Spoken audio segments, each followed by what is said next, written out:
Assalamualaikum warahmatullahi wabarakatuh.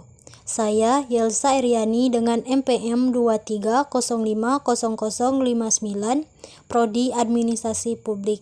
Di sini saya akan menjelaskan materi tentang teori, model, dan pendekatan kebijakan publik.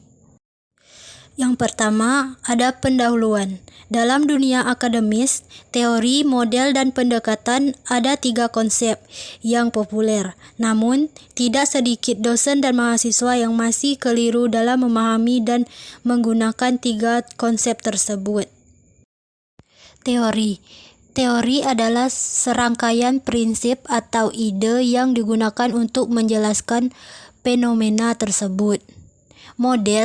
Model adalah serangkaian prinsip, ide, atau ide yang digunakan untuk menjelaskan fenomena tersebut.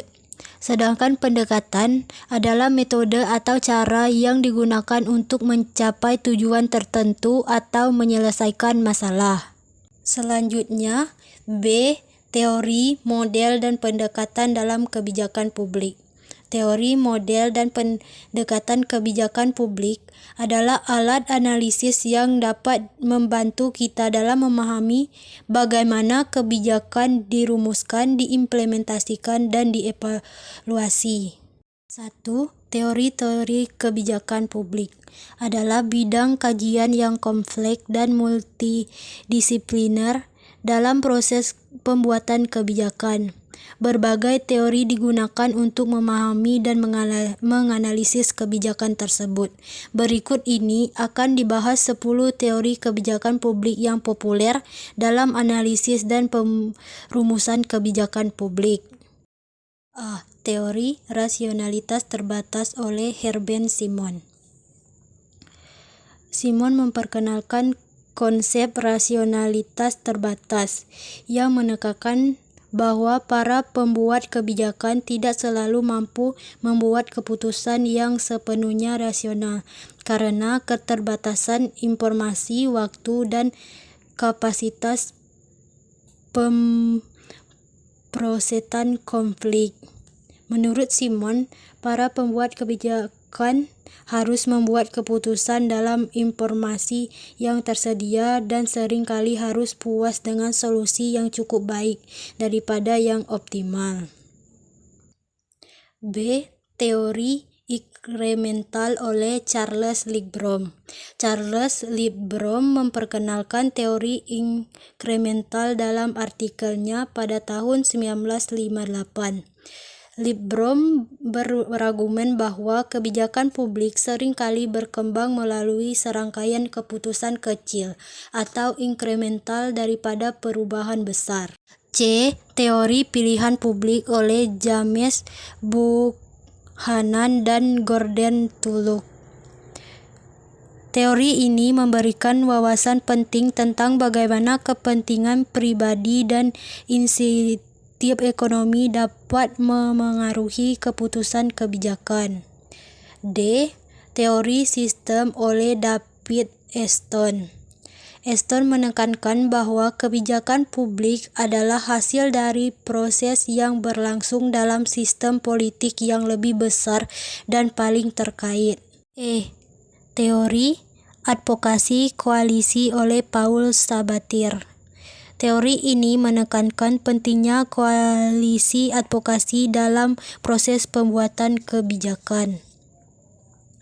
Menurut Sabatier, aktor-aktor dalam kebijakan publik seringkali berkelompok berdasarkan keyakinan dan nilai yang sama, membentuk koalisi untuk mempengaruhi kebijakan. F. Teori jaringan kebijakan oleh R. A. W. Rhodes. Teori jaringan kebijakan memberikan wawasan tentang komplementasi dan dinamika kekuasaan dalam kebijakan publik. Teori ini juga menekankan pentingnya interaksi dan hubungan antara aktor dalam proses pembuatan kebijakan. G. Teori ekologi kebijakan oleh Eric Hergen dan David Porter. Teori ini mengakui bahwa kebijakan publik adalah hasil dari interaksi yang kompleks antara berbagai faktor lingkungan yang dapat dapat berubah seiring waktu.